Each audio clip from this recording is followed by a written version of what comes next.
Man, oh man. Now this is a movie review I've been planning on doing for a long time. What it do, YouTube? It is your boy Bistros. This is the second movie review on the channel. And today we are doing a retrospective, not just any other movie review. We're doing a retrospective movie review, and that's on the 2015 movie Creed. So the Creed franchise started in 1976. Of course, I mean, look at me. I was not born in 1976. So me, and I think a lot of people in my generation probably heard of the movie Rocky, but wasn't really like that knowledgeable. Well, probably knowledgeable. We knew it was a boxing movie. We knew it had motivational. We knew there. I knew personally, from watching the Rocky movie, that there was a lot more drama than just boxing. Like there was a final fight at the end, and the main antagonist, quote unquote, in the movie was a black character who was played by, let me pull it up right here. He was played by the actor that was in The Mandalorian, this and that. But I did know it was a black character in the Rocky franchise. The first time I saw Rocky, I was about 12 years old. Me and my dad in the basement watching it because, you know, my dad used to watch me. He used to watch a whole bunch of different stuff. And I saw the Rocky movie when I was 12, and I became a movie buff probably like 2 years later after I saw the Rocky movie.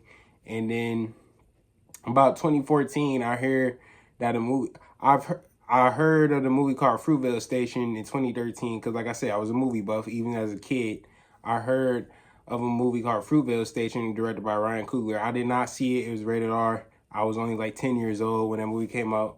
But when I heard that the actor Michael B. Jordan will be playing the son of Apollo Creed, the antagonist from the Rocky franchise, I was like, okay, that's interesting. Because one of my favorite, I'm not going to say one of my favorite movies, but a movie I definitely remember seeing in the theaters very young was Chronicle, which he was in. And spoiler alert, I mean, we're doing a movie review. We're just talking about full movie. So spoiler alert for Chronicle if you haven't seen that movie. But Michael B. Jordan's character do die. It's a pretty dark death. It's a pretty dark death in that movie.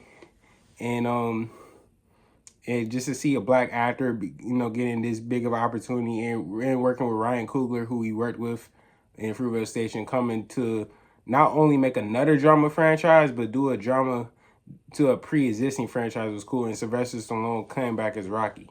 We got, you know, just my knowledge on Creed, giving you guys a little prelude on how Creed came about, my knowledge of the director and the Rocky franchise. I'm just gonna put my whole thoughts on the movie.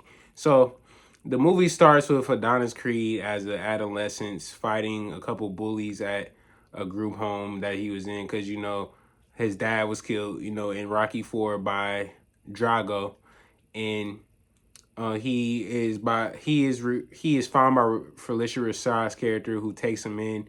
And then after that little flashback scene, we go like from he was like a young teenager, probably like 12, I would guess, and then we see him as a full-grown adult. He's working like a little corporate job, but even though he's working this corporate job, Adonis Creed is very unhappy, you know, with how his life is going. He just always fought.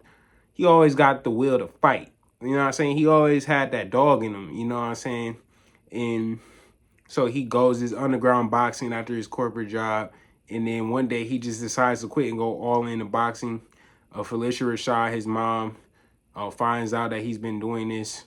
And she doesn't really agree with it, but Adonis does his thing.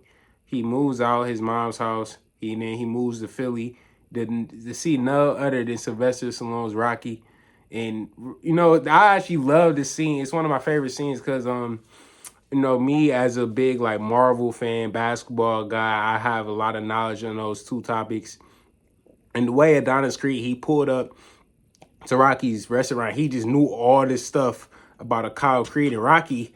And Rocky was like, who are you? Like, you're different. You're special. Like, he didn't say you're special, but he's like, how do you know all this? You know what I'm saying? He was like, I'm Apollo Creed's son. You know what I'm saying? He said, no, I don't believe you. He said, call Mary Ann. Oh, that's right. You haven't called since the funeral. Like, scenes like that, like, Michael B. Jordan does. I mean, this was probably Michael B. Jordan's, like, blockbuster role. This is the closest thing we got to see him. Yeah, I mean, he's been, like I said, he was in Chronicle, was a superhero movie, but that was low budget. Um, it was low budget found footage. I had to catch my words. That was a found footage movie. But this is the road that led him to be in other blockbusters like Black Panther, this and that. But back in the plot of the movie, Adonis Creed, he doesn't really get approval around other boxing rings because they call him Hollywood because he grew up privileged after the group homes. But even though he grew up in the Hollywood most of his life, he still got that fire, and he still got that fire in him, you know. And I connect with that because I'm not somebody that really grew up in the trenches, quote unquote, and I still have times where I have anger, and I prove that I have ambition, this and that, and it has been questioned by other people. So that's my little connection, and that's the first act of the movie. The second act of the movie is that Rocky, you know, after Adonis Creed keeps trying to convince Rocky that Rocky to be Adonis Creed's trainer, Rocky finally agrees. Thank you. And then at Adonis Creed's new apartment, he meets this girl named Bianca, played by Tessa Thompson, who's a singer. And they're like they're not roommates, they're a little down the floor. Adonis Creed's first reaction with Bianca is that she was playing her music way too loud, because she's a musician, but she doesn't care. She has like a little hearing defect, and because she plays so much music to the point where she can't hear. Sometime in her past, her hearing just stopped working like a normal person. And Adonis meets Bianca, and then one day Adonis moves out again with Rocky after they do a little training. And Bianca's like, where are you going? When are you going to tell me, you Rocky? That Rocky is your god at whatever. And he doesn't really say anything.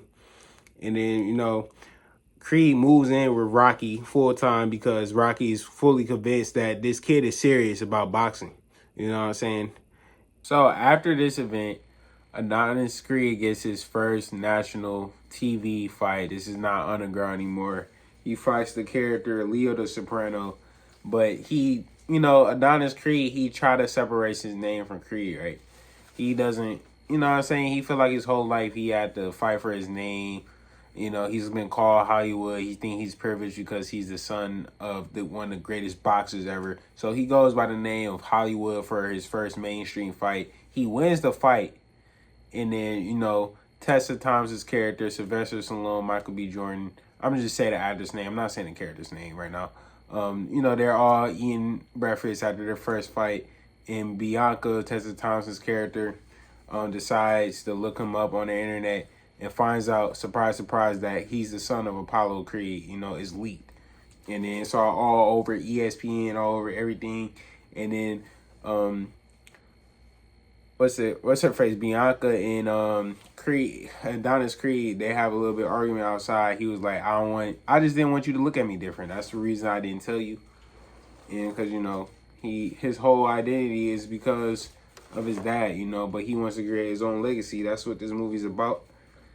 And while Creed and Rocky train, Rocky throws up. And the reason he throws up because he has non-Hodgkin's lymphoma, which requires chemotherapy because it's a form of cancer. And Rocky's like, the reason I haven't been taking the treatment because all the people that I really care about in my life, they're gone. They're dead.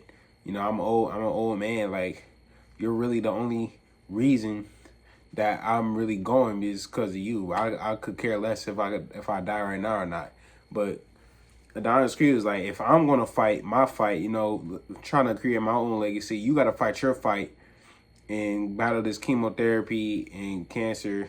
So it's kind of like an equilibrium. You help me train so I can get the greatness, and then I help you, fight out this chemotherapy so you can have something more to live for. And you don't think you have to die just because everyone else has died. You know what I'm saying?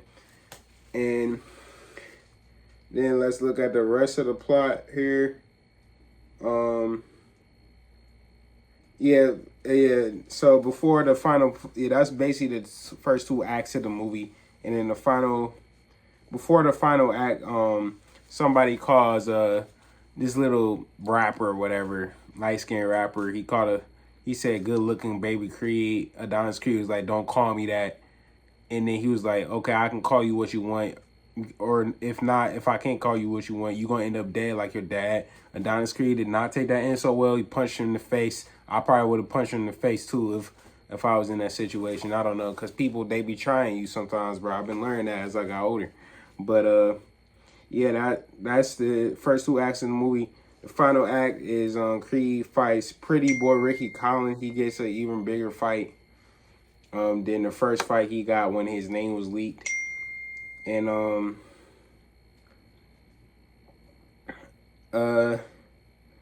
yeah, Adonis, does he win the fight? I'm trying to remember.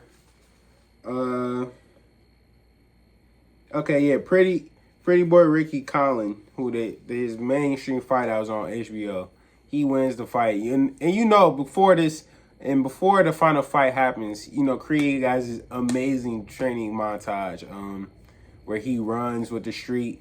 He runs with the street runners in Philly. He runs with the motorcycle bicyclists, and he does a little chant. He punches. It's no music, so it's kind of awkward. He's not listening to headphones, so it's kind of awkward. The movie's in the music. I mean, the music is in the movie, so it's kind of awkward. That scene could be kind of awkward, but it's one of my favorite training montages. I mean, it's definitely inspired me. I mean, you're gonna watch a Rocky movie, you gotta feel inspired, right? So, yeah, that's everything to the third act, and then a Pretty Boy Ricky Collins and Creed fight. You know, of course, Creed is still like, you know what I'm saying? He's still like, oh, you're Creed's son. You know what I'm saying? You don't deserve respect. He earns respect in this fight. And even though he didn't win the fight, it went to all 12 rounds. Everybody respect Creed's name. And he got his own legacy himself. He's not Apollo Creed. He is Adonis Creed. You know what I'm saying? He's not the son of Apollo Creed. He is Adonis Creed. He is his own fighter. He's a respectable fighter. And the film ends with Rocky and Creed climbing 72 steps on the Philadelphia Museum of Art. And if you fight, you fight. Like, that's a good pop point I said earlier when Rocky got diagnosed with cancer. And they both fought their fight. Creed got his name for himself, and Rocky got something else to live for. And that's the plot of the movie right there.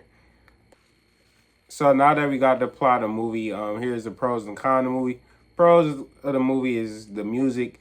Ludwig Göransson, who, if you do anything in this video, while watching this video, I need you to look up Ludwig Göransson. He has done the music for Black Panther, Creed, Star Wars, Mandalorian.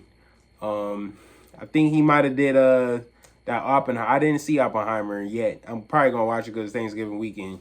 But he did music for a lot of great movies. He's one of the best working composers now. He met Ryan Coogler at USC. You know, the connections are everything. And for this to be Ryan Coogler's second movie, I mean, this is a really good movie.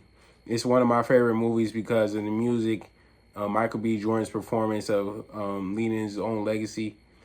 And, you know, like I said in the beginning of the video, this is a movie that started from now to we're at 2025. For 2015 2025, there's been like 4 Ryan Coogler movies. He makes a movie roughly every 3 years or so.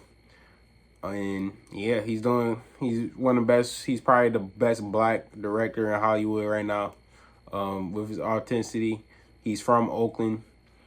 And Oakland, Philadelphia. I mean, I've been to Philly like once. I've never been to California before, but based on what I heard, they might have a little bit of similarities. So that probably ease off the shoulders of Ryan Coogler making this movie, because just how both cities come, you had to have grit to be in both of those cities. That's probably what helped Ryan Coogler make it. And if I were to get this movie a rating, I did say the pros in the movie, like the cool music, the boxing. I think it had better. I would say when it comes to balance of drama in boxing, I think it's a little bit better than the original Rocky movie. Because the Rocky movie was a lot of drama until the end. But cons of the movie, I mean, I guess because Creed didn't really win his final fight. I don't really. I'm gonna be honest. I don't know. You can call me biased or not. I don't really have too many. I'm trying to be unbiased as possible. In future movie reviews, I won't be, but I don't really see too many cons in this movie. This movie was a spinoff. It was continuation of a franchise that had 6 movies from 1976 to 2006. So yeah, I didn't really see any big cons like, oh, I got to turn this movie off from this movie. If y'all seen the movie, comment down below like what's the biggest cons y'all seen. But even though this movie is cons, I don't see this as like a perfect movie.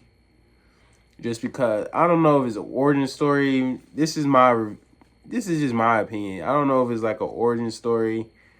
Maybe if I'm not a fan of origin stories, but I think like Creed 3 is not too far. If Creed 3 had like a little few tweaks, I think it would be just as good as the first Creed. But if I gave this movie, when I actually did watch it in my movie review list, I gave it a 9 out of 10. I'm gonna give it just an 8.5. I'm gonna give it like an 8, the 8.5 out of 10. That's my final review. And yeah, that concludes the review of the retrospective of Creed that came out 10 years ago today. Today is November 26th. You guys will be seeing this video the day after on Thanksgiving. Happy Thanksgiving, everybody. Comment down below any movie reviews, any edits you guys want to see in my movie reviews, anything you guys want to see, let me know. There will be timestamps in this movie and in this video, excuse me. There will be timestamps. And comment down below anything you want to see. And I'll see you guys in the next one. Again, this is Bistros. All my social media is in my link in my bio. I'm on Instagram. I don't know if people care about Snapchat. I don't, but I'm on Snapchat. I'm on YouTube. I'm on what's the TikTok? Oh yeah, I'm definitely on TikTok. I kind of love TikTok. TikTok is where I really blew up off of for doing stuff like this. But yeah, thank you everybody. See you guys in the next one.